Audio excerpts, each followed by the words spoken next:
GSTR 3बी में बहुत important change आया है जनवरी 2025 में कि जीएसटीआर 3बी की ऑटो पॉपुलेटेड फील्ड है वो अब चेंज नहीं हो पाएगी। तो वीडियो में हम पूरा इन डेप्थ डिस्कस करेंगे इस चेंज से रिलेटेड।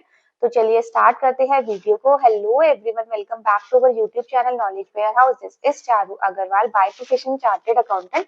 अगर आपको मेरी वीडियोस बेनिफिशियल लग रही है तो सब्सक्राइब करिए मेरे channel knowledge ware house.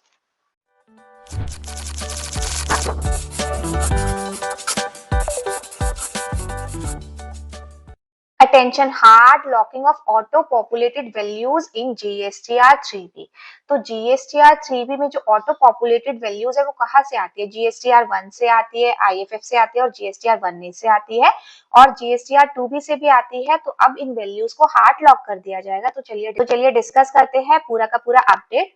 In order to assist tax payer, return file करने के लिए, टैक्स पेयर को असिस्ट करने के लिए और मिनिमाइज करने के लिए ह्यूमन के एरर्स को जीएसटीएन जो कॉन्टिन्यूसली इम्प्रूव कर रहा है जीएसटीआर रिटर्न्स फाइलिंग प्रोसेसेस को, और उन्होंने जीएसटी के पोर्टल पर जीएसटीआर 3बी का भी प्री फिल्ड जो फॉर्म है वो प्रोवाइड किया है, जहां पर जो लाइबिलिटी है वो ऑटो पॉपुलेटेड हो जाती है जीएसटीआर 1 से, जीएसटीआर 1A से एंड आईएफएफ से।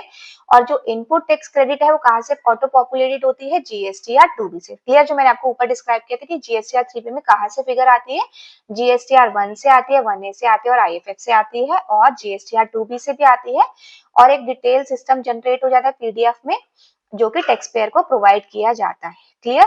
तो यहाँ पर क्या है, अब टैक्स पेयर को एक फैसिलिटी भी दी गई है कि वो अमेंड कर सकता है कि वो इनकरेक्टली जो भी डिक्लेयर आउटवर्ड सप्लाई है जीएसटीआर 1 या फिर आईएफएफ में जीएसटीआर 1A के थ्रू, तो जो भी इनमें गलती हुई है वो जीएसटीआर 1A के थ्रू उनको अमेंड कर सकता है।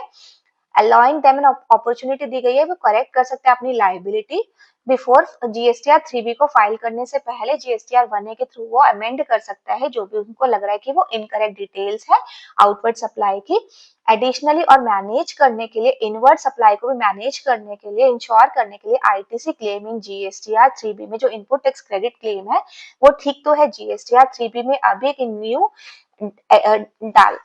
फीचर ऐड ऑन किया हुआ है, इनवॉइस मैनेजमेंट सिस्टम, जिसमें कि वो उनको एक्शन लेना है कि वो एक्सेप्ट कर पाए जो भी डिटेल आई है, रिजेक्ट कर पाए, पेंडिंग कर पाए, जो कि अवेलेबल हो गई है टैक्स पेयर के लिए। ठीक है? तो जहां से दोनों जगह से इंफॉर्मेशन आ रही है जीएसटीआर 1 1FF से, तो वो भी अमेंड कर सकते हैं जीएसटीआर 1A के थ्रू, और जो जीएसटीआर 2B के साथ से भी इंफॉर्मेशन आती है वो भी अमेंड हो जाती है आईएमएस के थ्रू। तो अभी हमने जो डिस्कस किया था कि जो आईएमएस है उसमें हमारे पास ऑप्शन है एक्सेप्ट करे, रिजेक्ट करे और पेंडिंग करे, और हमारे पास ये सिर्फ एक मैंडेटरी नहीं था, ये ऑप्शनल था कि इट्स अप टू अस कि हमें उसके अगेंस्ट स्टेप लेना या नहीं लेना। अगर हम स्टेप नहीं लेते तो हमें माना जाएगा कि हमने डीम्ड एक्सेप्टेड कर दिया उसको।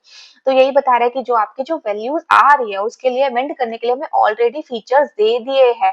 तो इसलिए जो है हम जीएसटीआर 3बी में जो ऑटो पॉपुलेटेड वैल्यूज है उसको हम हार्ड लॉक करने जा रहे हैं। अभी कब से करने जा रहे हैं ये भी आगे बताया हुआ।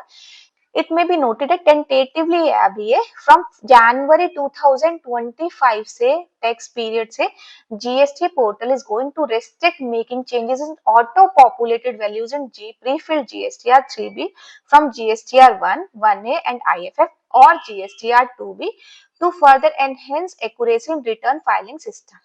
तो अभी जो है वो जनवरी 2025 में डेट दी हुई है कि इस डेट से जो है अब रिस्ट्रिक्ट किया जाएगा, जो ऑटो पॉपुलेटेड वैल्यूज है वो अभी चेंज नहीं की जाएगी।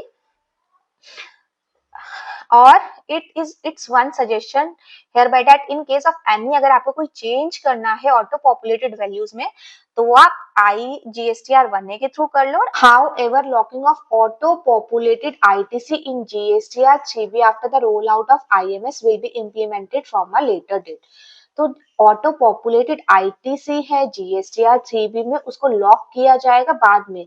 अभी जो आईटीसी वाली फील्ड है ना उसको लॉक नहीं किया गया है, तो वो लॉकिंग होगी इसकी लेटर डेट से, और उसके लिए जो है सेपरेट एडवाइजरी इशू किया जाएगा after addressing all the issue related to IMS raise by the date.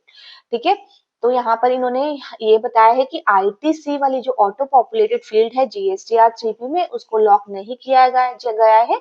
वो जो लॉकिंग वाला है वो इम्प्लीमेंटेड बाद में किया जाएगा लेटर डेट पे। तो आज की वीडियो में इतना ही, मिलते हैं नेक्स्ट वीडियो में। अगर आपको मेरी वीडियोस बेनिफिशियल लग रही है, प्लस अगर आप चाहते हैं कि आपको इनकम टैक्स की, जीएसटी की, जनरल अवेयरनेस, सोशल डेवलपमेंट के अपडेशन मिलते रहे, तो सब्सक्राइब करिए channel knowledge Warehouse. Thank you.